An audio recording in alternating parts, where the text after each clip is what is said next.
Today, we re-diving into one of history's most baffling mysteries, the tale of the princes in the tower. Were they murdered by their wicked uncle, Richard III, or did one of them escape, destined to return and claim his throne? This is the story of a young man who walked out of the mists of history, claimed to be a long-lost prince, and nearly toppled a kingdom. Our story begins in 1483.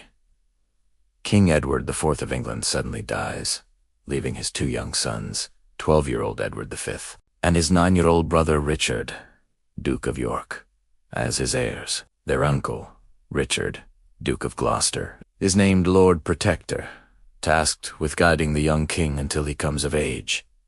But power, as we know, is a tempting thing. Instead of preparing for his nephew's coronation, Richard made a shocking move. He declared the two boys illegitimate, claiming their father's marriage to their mother, Elizabeth Woodville, was invalid. With the true heirs disqualified, Richard himself took the throne, becoming King Richard III. The two young princes were taken to the Tower of London, a royal residence that also served as a formidable prison.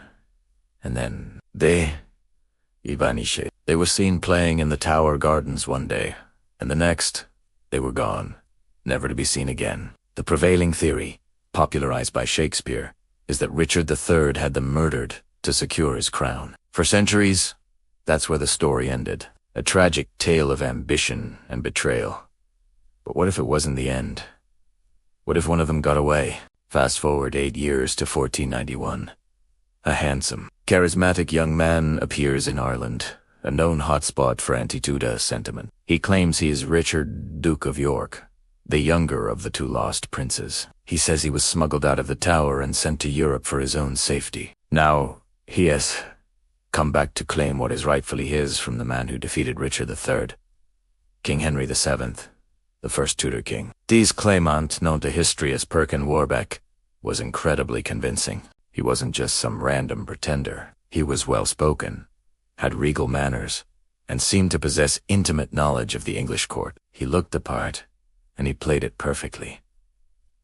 Soon, powerful people started to believe him. The King of France, Charles VIII, welcomed him with open arms. Margaret of Burgundy, who was the actual aunt of the real princes, publicly recognized him as her long-lost nephew. This was a huge endorsement.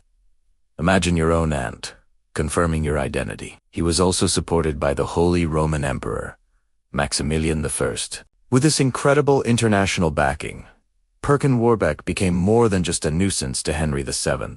He was a legitimate threat to the entire Tudor dynasty. Henry had won his crown on the battlefield, ending the Wars of the Roses, but his claim was still shaky. A surviving Yorkist prince could dizzily reignite the civil war he had fought so hard to end. Henry VII was a shrewd and calculating ruler. He immediately launched a counterintelligence campaign. His spies across Europe worked tirelessly to prove the claimant was an imposter.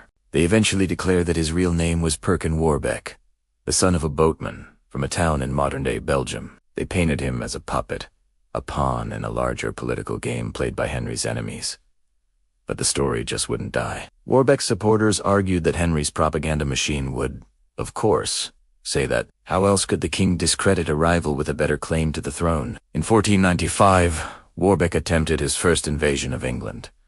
It was a disaster. He failed to land his troops and was forced to retreat to Scotland. There, he received yet another royal welcome. King James IV of Scotland was so convinced that he gave Warbeck his own cousin, the beautiful lady, Catherine Gordon, in marriage. This was no small gesture.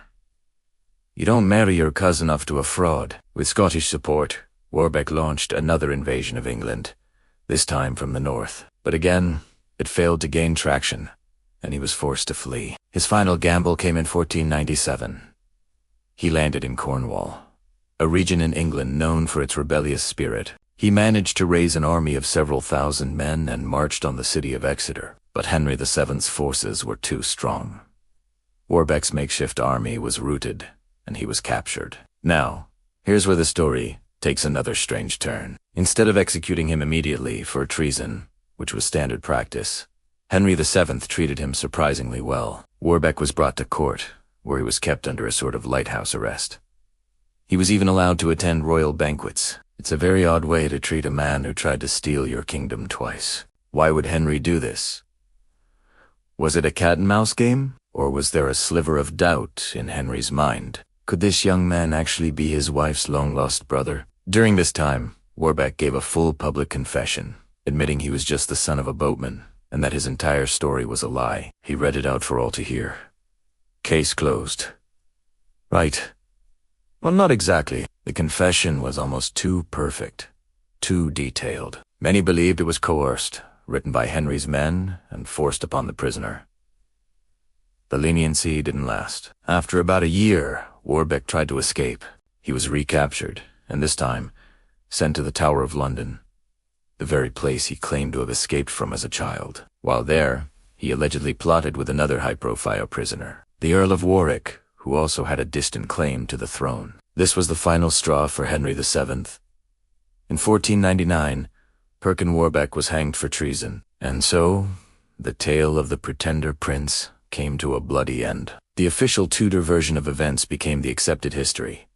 He was an impostor, a clever charlatan named Perkin Warbeck, but doubts have lingered for over 500 years. Let's look at the evidence. Could he have been the real Prince Richard? The biggest point in his favor is the incredible support he received from European rulers who knew the real prince. Margaret of Burgundy, his supposed aunt, spent a fortune supporting him.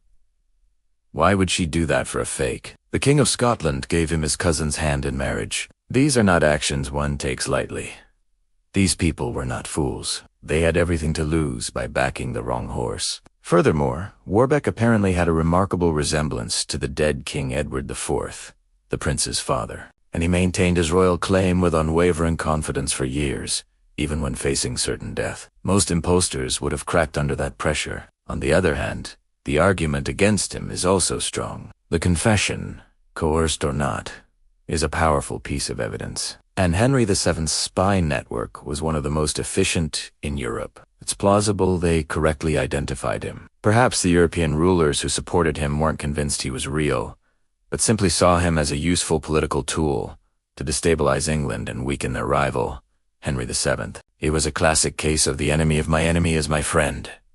And then there's the final, grisly piece of the puzzle. In 1674, nearly 200 years later, workmen at the Tower of London discovered a wooden chest buried under a staircase. Inside were the skeletons of two small children. They were widely assumed to be the remains of the two lost princes, Edward and Richard. For many, this was definitive proof that both princes died in the tower, and Perkin Warbeck must have been an impostor. But even this isn't conclusive. The bones were examined again in 1933, and while they were determined to be of the right age, modern forensic science was in its infancy. We can't be 100% certain who those bones belonged to, or even exactly when they died.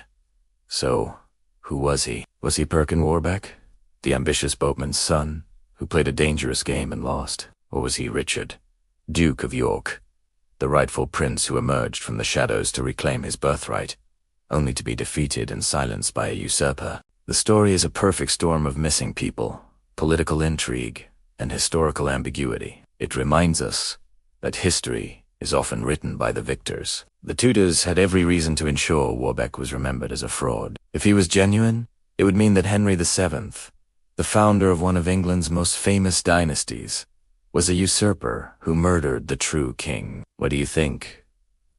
Was he a prince, or a pauper, a rightful heir, or a remarkable pretender? The mystery of Perkin Warbeck is a powerful reminder that sometimes the past keeps its secrets, leaving us with a story that's far more fascinating than any simple truth. Let me know your theories down in the comments. Thanks for watching, and if you enjoyed this dive into history's great unknowns, be sure to like and subscribe for more.